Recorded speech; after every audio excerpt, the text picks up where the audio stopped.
Donald Trump had always been known for his bravado, his ability to dominate the stage with sheer confidence and loud declarations. He thrived on conflict, on the roar of a crowd that seemed to bend to his rhythm. But that day, when he unleashed an attack on Congresswoman Jasmine Crockett, the atmosphere was different. The room was packed with reporters, politicians, and cameras that were rolling live, waiting to capture every word. Everyone expected fireworks, but no one was ready for what was about to unfold. Trump leaned forward, his hands cutting the air with sharp gestures. His tone dripped with sarcasm, his words sharpened into pointed jabs. Jasmine Crockett, he said, pausing just enough for effect, is nothing but a loudmouth. She doesn't understand policy, doesn't understand business, and frankly, doesn't understand America. She's only good at making noise, and people like her are the reason this country is falling apart. A few gasps echoed through the room. Some of his supporters clapped, but there was a murmur of unease. Everyone turned to Crockett. She had been silent up to that point, sitting with an almost casual poise, her eyes locked on Trump like she was studying a puzzle she'd already solved. Then she stood, the room stilled. Crockett didn't trace her voice at first. Her calm, steady tone carried weight precisely because it wasn't rushed. Mr. Trump, she began, her voice smooth but firm. You've spent years talking about how much you understand America, but every time you open your mouth, you prove just how little you actually do. You think insults are policy, you think bullying is leadership, and you think fear is strength. But let me tell you something, America is tired of your show. The crowd murmured louder now, reporters scribbling furiously. Trump's eyes narrowed, his lips twitching as if ready to interject, but Crockett lifted a hand slightly, commanding the space without even trying.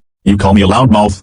She continued, her eyes burning into his. You call me unqualified? Let me remind you of the facts. I worked my way up from the ground, through real struggles, representing real people. I fought in courtrooms, defended those without a voice, and earned my seat not because of fame, money, or connections but because I actually care about the people I serve. Can you say the same, Mr. Trump? The audience shifted. Trump chuckled bitterly, trying to dismiss her words, but his laugh seemed forced. Crockett didn't stop. Let's talk about business since you love to brag about that. You claim to be a successful businessman, but your record is bankruptcies, unpaid workers, and fraud lawsuits. You claim to be a patriot, but you cozy up to dictators and undermine democracy at every turn. You claim to speak for the people, but the only people you've ever cared about are the ones who can line your pockets. Trump slammed his hand on the podium. That's a lie. Fake news. Crockett leaned slightly forward, her eyes never leaving him. You can yell a fake news all you want, but the truth doesn't disappear just because you don't like it. Every time you shout over women, every time you try to silence black voices, every time you think intimidation will win the day, you reveal the truth about yourself. You're afraid. Afraid of losing control. Afraid of being held accountable. And most of all, afraid of strong women who refuse to bow to you. That last line made the room erupt. Some clapped. Some shouted. Trump waved his hands, trying to drown it out, but the sound only grew. Crockett, still calm, simply waited for the noise to subside. When it did, she delivered her final blow. You wanted to attack me today, thinking you could embarrass me, but what you've really done is remind this room, and this country, of why we fight. We fight because men like you think leadership is about ego, when it's really about service. We fight because your vision of America leaves too many people behind, and we fight because, no matter how loud you get, truth will always outlast lies. The silence that followed was deafening. Trump's face was red, his jaw clenched, his fists tight. For the first time in a long time, he seemed shaken, and not by an opponent shouting louder than him, but by one speaking with such conviction that even his supporters struggled to clap back.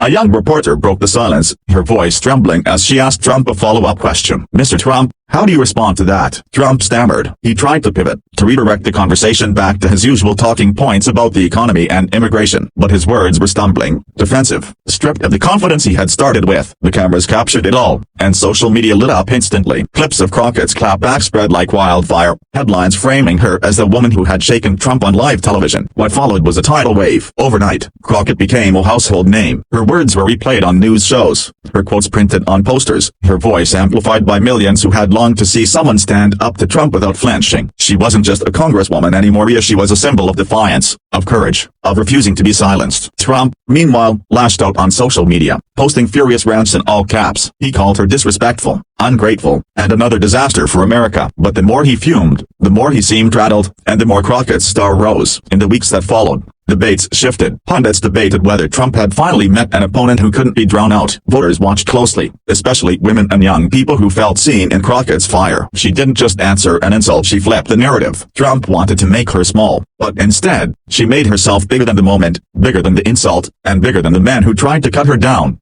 And that was the power of it. Not just a clapback, not just a rebuttal. It was a turning point in the conversation. A reminder that truth, spoken with clarity and conviction, could shake even the loudest rooms. That night, Crockett returned home to messages from strangers across the country, single mothers, students, teachers, veterans. They all wrote to say thank you. Thank you for stepping up. Thank you for not letting him bully you. Thank you for showing us that we don't have to shrink in the face of power. She read those messages, one after another, her heart heavy but full. She hadn't planned to become a symbol. She hadn't planned to shake the room. But when the moment came, she had spoken, and her voice had carried farther than she ever imagined. And somewhere, deep down, even Trump knew it. After the confrontation, Washington buzzed like a hive that had been struck with a stick. Everywhere from the Capitol halls to cable news studios, the air was thick with the aftershock of Jasmine Crockett's words. Trump had come to dominate, to control, to humiliate her, but instead, he had been humbled on live television. Yet, if anyone thought he would retreat quietly, they didn't know Donald Trump. The next morning, Trump was already on the offensive. His team organized a press conference at one of his luxury properties. Cameras lined the room again, and Trump walked in with his signature swagger, flanked by loyal allies. He wasted no time. Yesterday, he boomed, "We saw the worst of Washington. We saw a radical left Democrat, a person who hates this country, try to lecture me. Jasmine Crockett is a disgrace. She's unfit. She's dangerous. And we are not going to let her destroy America." His supporters clapped. But there was a strange tension. The energy wasn't as wild as usual. It felt defensive, forced. Trump sensed it but pressed forward, doubling down. "I have built empires. I have led this nation to greatness. And now, people like Crockett want to tear